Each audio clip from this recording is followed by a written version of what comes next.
Mulai dari hasil imbang di Derby London hingga raihan unbeaten Van Nistelrooy di EPL. Selengkapnya kita bahas hanya di obrolan bola anak rental.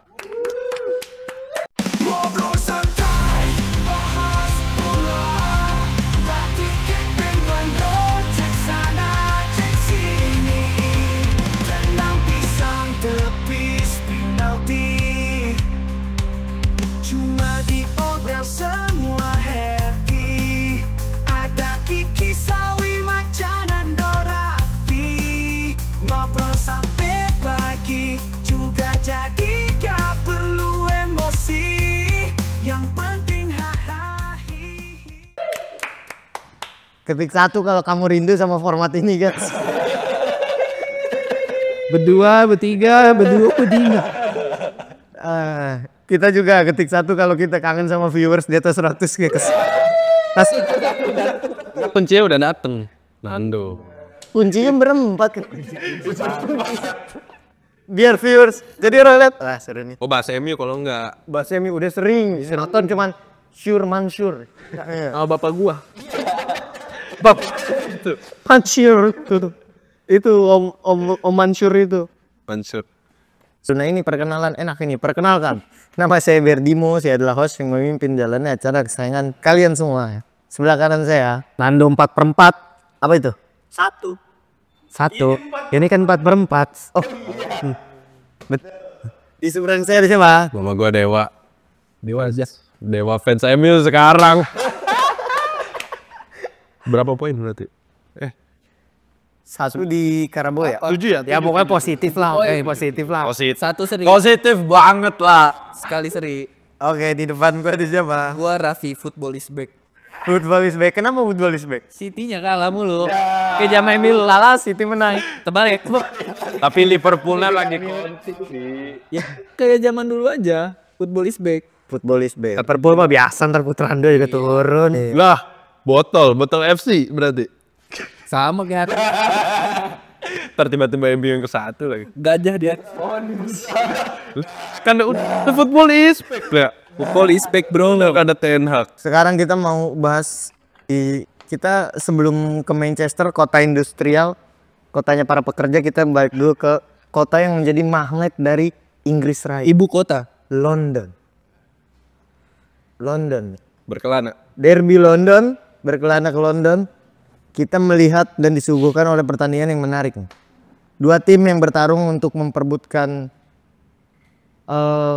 jalur menuju gelar juara lah, bisa dibilang. Permainan juga oke, permainan sebelumnya ya menarik.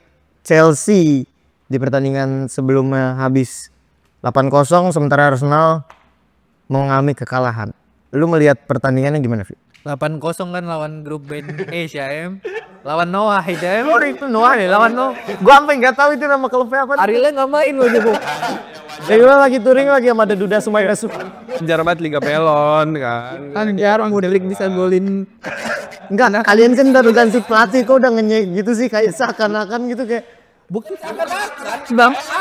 Parah. Tapi Mudrik pas di lawan Arsenal juga lumayan. Iya kan? Lumayan. Siapa yang bisa ngejar Mudrik pas lawan Arsenal? Enggak, emang sebenarnya musim ini juga lumayan. Musim ini dia juga udah lumayan. Mudrik ya kalau nggak dilihat dari harganya mah, ya kalau 30 juta mah oke. Ini sebenarnya. Iya, udah. Ya musim ini mulai bangkit tapi Iya, udah membaik lah. ya kalau menurut gua di pertandingan kemarin temennya siapa? Makin terpuruk tuh orang, kasihan banget. Sama Ruben Amorim nanti naik jadi top skor. Iya. Top skor apa?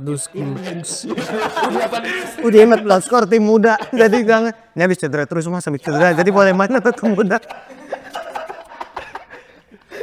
Wih, gimana, Bib? Ya menurut gua pertandingan kemarin sih apa ya, sangat mengentertain untuk ditonton sih.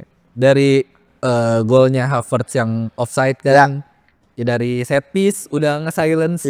Lapon Bridge tuh akhirnya kan dia kena sendiri kan di senggol sama Fofana, gasarin lah langsung sama main Chelsea.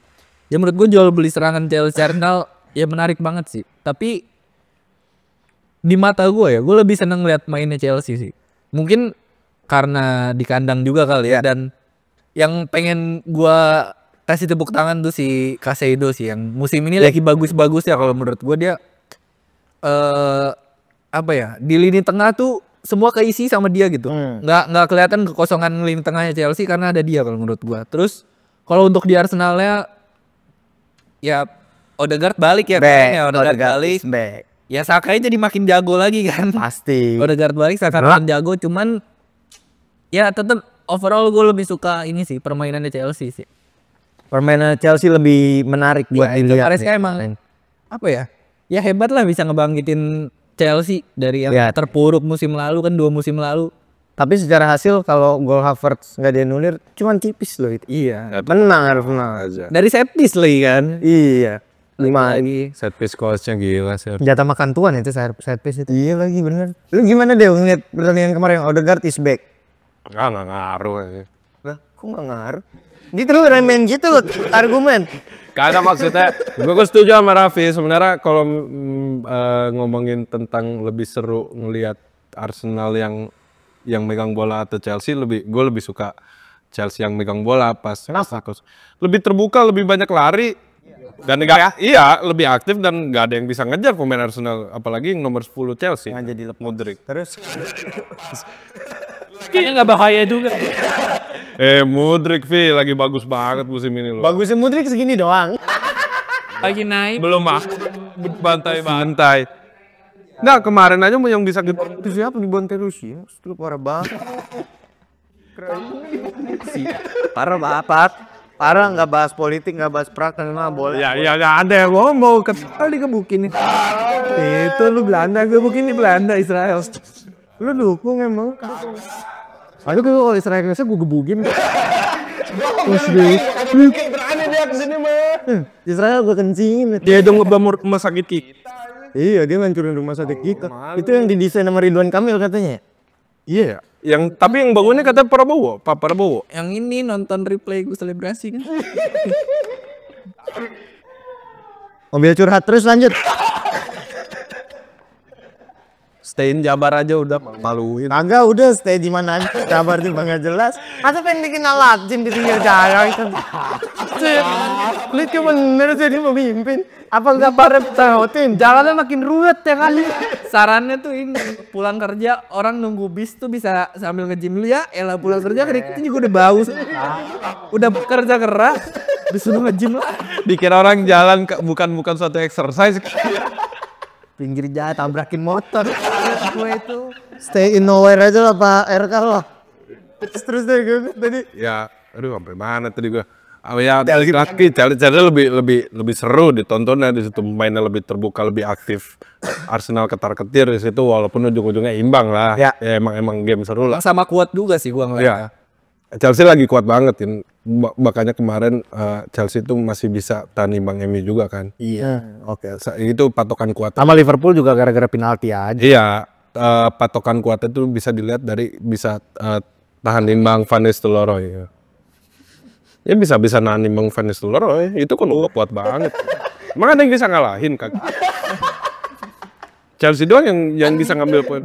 Chelsea doang yang bisa ngambil. Punya pelatihan Beaton nggak? Sebenarnya dulu. Catnya Sim. Astaga, bener. Gimana dong? Ini sesuai dengan Sama Van Nistelrooy juga kan topik? iya like iya ya. Oh iya yang anjing emang dicurangin. Gimana dong? Sesuai dengan prediksi realistis nih. Dalam prediksi ya Arsenal bakal dua-dua ngotot pegang bola tapi akhirnya Arsenal yang dominasi persis sesuai prediksi udah. Arsenal golin duluan, yang gue takutin itu udah Arsenal golin duluan, Melembek. abis itu melempem ya kan, dan kejadian Pedro Neto bisa dapat open pass kayak gitu nggak? Tapi bagus juga sih itu. Itu bagus, shootnya world class lah ya kan, tapi tetep aja maksud gue kebiasaan. Ini bukan game pertama loh, abis unggul Kejebolan ke situ jadi seri ya, menang. Sering banget. Udah musim ini udah 3-4 kali bahkan kayak gini dan menurut gue sih sekarang gantian sih kalau gue udah Arteta out sekarang udah. Dari dulu udah cukup gua. Gue bilang musim ini kalau nggak juara out, tapi udah pasti ya juara. Udah ngeliat gua udah kebaca, gua udah out. Liverpool ya maksudnya ada selain faktor Arsenalnya kan bukan faktor rival City menurun, Liverpool juga nggak jago-jago amat memang. Liverpool bagus banget. bagus banget tuh.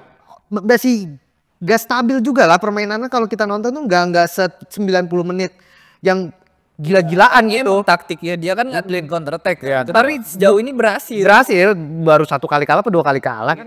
Kan Sabtu di Nottingham Forest ya amatir itu iya kalahnya siapa sih Liverpool? Nottingham. Nah itu 1-0. Tapi buat gua bukan tim yang nggak bisa dikalahin gitu Liverpool. Bisa, masih atau mungkin kayak lawan Arsenal yang seri 2 sama tuh masih ada celahnya gitu. Tapi ya menurut gua Artetanya aja udah tim lain tuh grow up gitu ya, tim lain berkembang ngobatin sisi-sisi yang lemah. Arteta dari 2 musim lalu gitu-gitu aja. Jadi yang power lu di sini, yang lain naik, lu tetap di sini. Lama-lama ya pun Liverpool entah turun, City juga nggak stabil, Arsenal gua nggak akan kaget kalau ketahan sama tim-tim papan tengah bahkan papan bawah kayak Nottingham gitu-gitu, Leicester ya. Nggak kaget sih gua. Kalau terus ngandelin set piece dikit-dikit nyari corner itu kan second choice gitu loh. Lu ketika buntu baru cari bukan jadi opsi utama lu cetak gol. lagi ke open play kan. Itu sepak bola kan balik lagi dari kaki ke kaki gitu, set play lu bikin skema dan lain-lain. Dan ya buat gua Arteta sih udah cukup lah. Arteta cukup dengan omong besar dia musim ini akan jadi luar biasa tayang. Di Tenak mau ikut dulu ya. Udah cukup lah. Gue dapat itu tanya dong bro, Roma nggak dibangun sehari tuh akhirnya Tenak ke Roma kan. David Silva belum? Kuat terus, nomor kuat ya. Tapi itu gimana lu ngeliat akhirnya Odegaard kembali dengan sebagai starter, permainan Arsenal ada yang berubah nggak? Ya gue udah bahas kan, satu pemain gak bisa ngerubah apa-apa. Memberi dampak iya, tapi kalau secara timnya jadi bermain luar biasa ya nggak juga. Balik lagi itu udah Template Arsenal. udah majornya pelatih lah untuk lu bikin permainan menawan gitu. Dah Arteta buat gue makin lama dia mencoba untuk efektif, tapi yang dikorbankan menurut gue terlalu banyak. Mending lu main bagus, hasilnya entah menang entah enggak, gue nontonnya tuh senang gitu. Kalau kayak gini kan 1-0 deg-degan gue. Anjing bertahan nih pasti nih, bener aja. Chelsea-nya juga dapat celahnya aja lagi ya. Itu karena Arsenal melempem. Pasti dapet celahnya. Pas Arsenal Chelsea golin, Arsenal langsung ngepres lagi. Ada bisa, maksud gue belum bisa main kayak gini terus. Kenapa Arteta tuh terlalu nggak tahu, gue nggak ngerti di pikiran sih juga. Penakut. Ya penakut lah. Soalnya karirnya kan dilihat dari musim ini nggak sih sebenarnya? Ya ini pembuktian aja. Pembuktian lah. Tapi gimana dengan gua kan udah nanyain Raffi waktu itu nih Dew, soal Arteta yang habis unggul gitu selalu berubah 180 derajat permainannya. Menurut lu gimana? Enggak, orang segitu-gitu aja bener kata Nando. Ya gitu. Enggak, dia selalu berubah deh. Setelah unggul tuh selalu melempem. Itu yang jadi ininya concern Nando. Kenapa dia pengen Arteta out? Ya maksud gue ya kalau misalkan dia unggul terus dia main defense banget, maksudnya kan seenggaknya biar aman gitu ya. Maksud lu kan biar nambah 1 gol atau gimana gitu kan. Ya. Jadi jangan selalu puasa gitulah. Pokoknya berapa mau nambah 1 gol, 2 gol, mau lagi kalah. Udah serang aja. Yang bikin nontonnya tuh happy gitu loh. Weh, hampir Main capek kali itu. Pun kalah. Ya kalau capek jangan jadi pemain profesional. Gila, dibayar miliaran rasa capek. Maksud gua gini, pun nggak menang ketika lu nyerang terus, minggu depan tuh lu nunggunya ada harapan gitu loh kayak. Ya. Mainnya gitu lah, ya ampes aja nih. Kan minggu depan bisa nih. Tinggal tunggu tanggal jeda. Kalau kayak gini kan, udah ntar aja gol menit 85 kayak 86 ya kan. Udah 1-0 akhirnya tuh nggak bisa menang gede. Ya. Tapi kita nunggu harapan harus pelatihnya dulu cabut, Vi. Ya, kalau itu mah gua aja udah nggak berharap gua kayak mau main pas Ten Hag. Nggak berharap gua. Semangat nonton masih ada, berharap nggak ada gua. Ya udah nothing tulus aja. Tapi kan ada yang bilang kalau sebenarnya itu change terbesar Arsenal untuk jadi juara IPL itu ada di 2 musim lalu. Iya, gua setuju. Vi? Tapi yang gua bingung ya, 2 musim lalu tuh gua nggak ngelihat Arsenal melempem setelah mencetak gol deh. Iya. Menurut gua masalahnya waktu itu yang gue lihat dari Arsenal tuh mentalitasnya ada gitu, mentalitasnya kayak bagus banget kayak yang lawan Bournemouth yang Reiss Nelson masih comeback. Sering comeback kayak waktu itu umurnya masih muda-muda juga kan. Iya. Gue ngeliatnya malah Arsenal nih salah satu tim yang punya mentalitas tinggi gitu. Makanya gue bingung 2 musim lalu nggak juara karena memang kualitas pemainnya memang kalah. Ya, tapi secara kesempatan kedalaman skuadnya kurang ya. Kedalaman skuad kurang, tapi secara etosnya lebih gila memang. Iya, makanya maksud gua kan mereka sampai sekarang pun masih sama dengan pelatih yang sama gitu kan, sama Arteta gitu. Ya berarti nggak di Arteta doang salahnya kalau kayak gini. Enggak, karena Arteta merubah taktik deh. Dari 2 musim lalu ke musim ini Arteta tuh lebih makin kesini dia lebih mementingkan efisiensi gitu loh. Jadi udah nggak penting nih lu possession Arsenal dari 2 musim lalu ke sekarang turun terus secara statistik ya.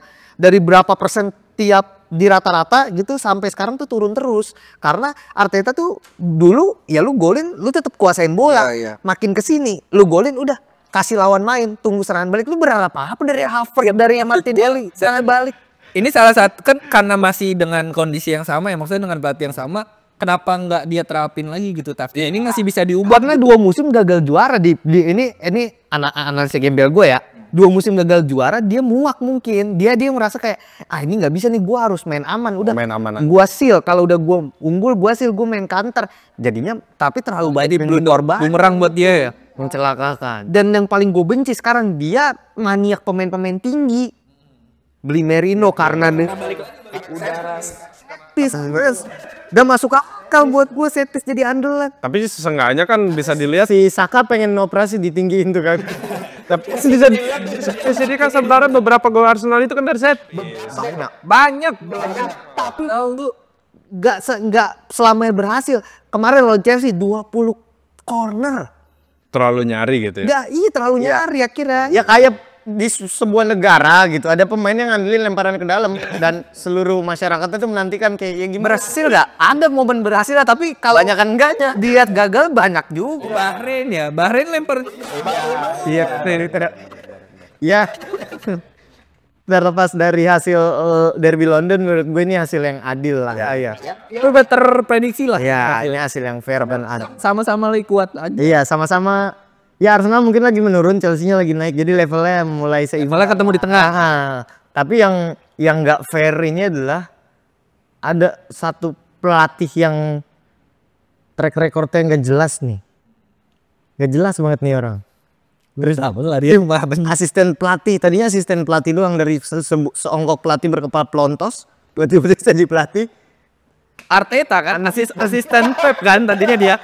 Asisten Pep kan. Mourinho untuk Barca asisten cepet. Tiba-tiba unbeaten sama dia megang. Ruud van Nistelrooy. Gue penasaran, analisis lu Deo. Permainan MU di bawah Van Nistelrooy itu gimana? Kenapa bisa menang sama Ten Hag nggak menang-menang? Waktu itu gue pernah nonton di YouTube-nya CR ngomong ke Rio Ferdinand. Enggak serius tentu. Ngomong ke Rio Ferdinand, gue nggak takut kalau di Indonesia gue nggak takut kalau MU bakal gimana. Gue tahu Van Nistelrooy ini tahu MU itu gimana. Kata CR tuh. Kata CR. Bener kan? Ngomong ke Ten Hag tuh ya. Ngomong ke Rio Ferdinand di depan kamera YouTube.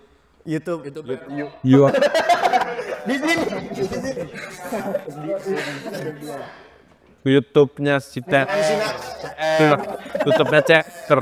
Dan ternyata benar, karena emang benar dan CR. Iya kata CR. Iya, gua repost lagi nih gua ngomong. Dan ternyata emang benar yang gua selalu bilang ke lu, Vi. Semenjak Ten Hag nggak ada, Casemiro sama Bruno baik tahu kelasnya dia. Casemiro main gila banget, bagusnya minta ampun dan aduh Rashford sih anjing ini gitu-gitu aja lagi. Ini yang menarik sebenarnya. Itu yang menarik. Di luar banyak berkah gitu ya dari unbeaten-nya Van Nistelrooy. Tetap ada pemain yang enggak on fire, Bor. Itu adalah Rashford sama Dalot. Dalot mulai oke Dalot sebenarnya. Tapi kita lagi nunggu Malaysia, lagi recovering dia. Menurut Malaysia Gondrong sekarang ya? Malaysia udah enggak, udah bagus rambutnya. Cuman larinya berat banget. Main di ini dia U21 masih trauma dia. Iya berat banget. Tapi gimana soal Rashford? Rashford udah mungkin. Gua nggak tahu siapa yang bisa. Kayak mungkin Arsenal bisa nolongin Rashford. Katanya mau nampung. Kalau pelatihnya Arteta enggak tahu. Kalau pelatih Arteta ya Konggo banget. Ya mungkin menurut gua kenapa dia selalu ada place di starting line up, mungkin emang harapan. Ingat orang. Kir di Manchester. Tapi berapa game dicadangin loh. Ini waktu dicadangin masuk dan main jelek. Dan gue yang senengnya ini pelatih itu adil gitu dong. Siapa yang bermain bagus ya dia terus bermain, akan terus bermain. Siapa yang bermain jelek ya dia diganti. Gue suka dari Van Nistelrooy itu, dan sebenarnya ya gue nggak ngelihat taktik yang begitu berubah, nggak ada yang spesial dari Van Nistelrooy kalau menurut gue. Ini karena pemain bangsat yang udah seneng pelatihnya cabut, jadi dia perform dan bisa ngebuktiin gitu ya. Semangat pelatih baru aja. Kalau taktik mah nggak ada yang spesial dari Kemarin main jelek itu gerakan kudeta ketuanya Bruno sama Casemiro. ya. Menurut gue ya mungkin yang bisa diunggulin dari Van Nistelrooy ini itu tuh apa ya? Ya adilnya dia sih, kayak dia berani masang Ugarte bermain bagus, dia dimainin terus gitu. Nggak kayak Ten Hag yang bilang Ugarte belum siap, padahal kemarin man of the match lawan Leicester, lawan di WL dia main bagus juga. Maksudnya apa ya? Yang gue bilang lah, decision makingnya si Van Nistelrooy sama Ten Hag ini beda. Makanya sempat waktu itu Van Nistelrooy diomel-omelin juga sama Ten Hag kan, karena dia berusaha masuk ke dalam taktik. Debat sengit lah ya. Ya menurut gue kalau untuk urusan taktik nggak ada yang spesial. Nggak ada yang spesial. Van Nistelrooy ini cuma ngelakuin apa ya? Sewajarnya aja yang harusnya dilakuin. Ya pelatih normal aja ya. Nggak ada inovasi baru juga dari dia. Liz setuju deh soal itu. Sama aja sebenarnya Van Nistelrooy nggak ada yang spesial, tapi emang secara motivasi mainnya tuh Iya, pelatih baru aja. Ya itu faktor pasti itu biasalah, caretaker pasti pemain motivasi baru ya. Tapi yang menarik buat gua, Van Nistelrooy itu sejalan sama gua gitu, kayak kenapa kan gua sering banget bilang Ten Hag, kenapa nggak lu coba Mazraoui di kiri, Dalot di kanan sih? Kan Dalot nggak bisa tuh terbukti. Dicoba sama Van Nistelrooy, ternyata works gitu ya kan, oke gitu. 4 pertandingan ini Mazraoui ya pemain terbaik di bawah Van Nistelrooy. Oke juga, Mazraoui bisa ternyata menunjukkan kalau dia perform gitu. Terus dari ke game terakhir yang lawan Leicester berarti. Leicester ya. Ya. Si Rashford sama Dalot main jelek. Babak langsung ditarik sama dia. Iya, itu Dan gua juga. yang kita nonton, anjing Rashford sama Dalot jelek banget nih. Dia Ganti. pun aware gitu dan langsung dimasukin Garnacho sama Johnny Evans kan. Iya. Jadi maksud gue decision makingnya itu apa Tepat lah gitu. Lu tahu nih pemain Emang normal aja. Iya, lu nggak perform, buat tarik. Gue nggak peduli lu siapa, kalau lu ngerasa superstar, gue udah superstar kan. Gue legend tim itu. Ya maksudnya itu yang nggak dipunyain Ten Hag sih kalau. Pun Bruno dia berani lu ganti Bruno, cuek aja dia, nggak ada kayak ketergantungan siapa-siapa. Højlund, Zirke tuker-tukeran. Rashford berapa kali dikasih kesempatan nggak perform, babak 2 langsung ditarik. Ya menurut gue satu sisi gue menyayangkan sih, maksud gue biarin dulu aja. Ya belum punya waktu yang cukup lama lah ya. Kalau dia bisa 10 game kayak gini kan nggak ada yang tahu juga kan. Maksud gua pun pemainnya happy gitu, kelihatan pemainnya. Udah keburu dibayar Casemiro yang on fire lagi, Bruno kita tahu lah. kelasnya. Ya kan, Diallo dan Van Nistelrooy itu ngasih kesempatan ke Diallo banyak banget loh, dan ternyata Diallo membuktikan gitu, walk rate tinggi. Memang keputusannya nggak sempurna gitu, namanya masih berapa tahun sih, masih banyak miss chance, miss passing, miss Ego. Indonesia. visi lah gitu kan. Masih banyak kesalahan, tapi ya it's okay gitu, bukan yang fatal kesalahannya, kesalahan anak muda, tapi dia mau track back, mau balik, dan dia bisa cetak gol. Itu poin. Ya, 2 gol 1 asisnya dia ngebuktiin lah. Iya. Iya. Di bawah Van Nistelrooy ini. Oke, menarik sebenarnya kalau kita bahas Van Nistelrooy dan nanti di bawah Ruben Amorim gimana. Cuman Akan bagus. cuman sayangnya waktu kita ini terbatas. Kita membuktikan bahwa kita nggak cuma bahas MU. Karena kita bahas MU cuma 5 menit nih. Iya. Harus karena MU udah kebanyakan dari kemarin tuh bahas-bahas soal Ya kan emang nggak makan. ya elah. MU juga belum makan gak sih? Dan Mau bahas apa juga belum makan. kita ketemu lagi nanti di obrolan episode selanjutnya. Obrolan bola anak rental.